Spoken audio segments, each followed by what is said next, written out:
আসসালামু আলাইকুম। আমি মোহাম্মদ খোরশেদ আলম। আপনাদের সাথে আছি একটি নতুন যাত্রায় বিজনেস নিয়ে কথা বলতে। এই ভিডিওটি হলো আমার চ্যানেলের ৮ নম্বর ভিডিও।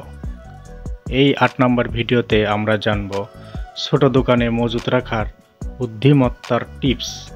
ছোট দোকান মানেই সীমিত জায়গা, সীমিত পুঁজি। তাই ভুল মজুত মানেই ক্ষতি, আর বুদ্ধিমানের মতো মজুত মানেই লাভ। আজকে আমরা জানব ছোট দোকানে কিভাবে পণ্য মজুত রাখলে আপনার ব্যবসা সহজ, লাভজনক আর ঝামেলা মুক্ত হয়।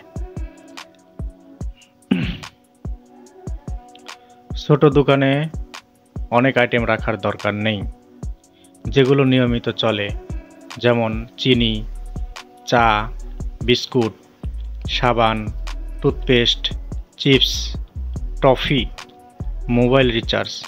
এসব পণ্য বেশি পরিমাণে রাখুন, কিন্তু যেগুলো মাসে একবার বিক্রি হয় সেগুলো কম রাখাই ভালো।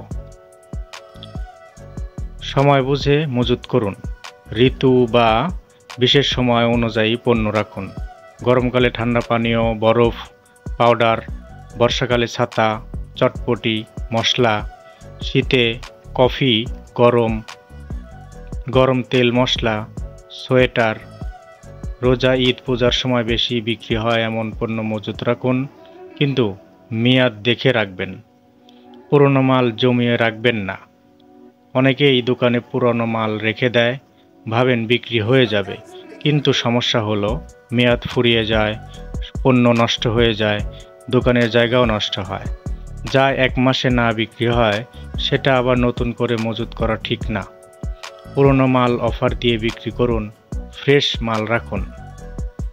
পুঁজি বুঝে মাল রাখুন। আপনার পুঁজি 10,000 টাকা হলে 100 রকমের জিনিস রাখবেন না। এর বদলে 20 থেকে 25টা বেশি বিক্রির আইটেম রাখুন, বারবার বিক্রি হবে।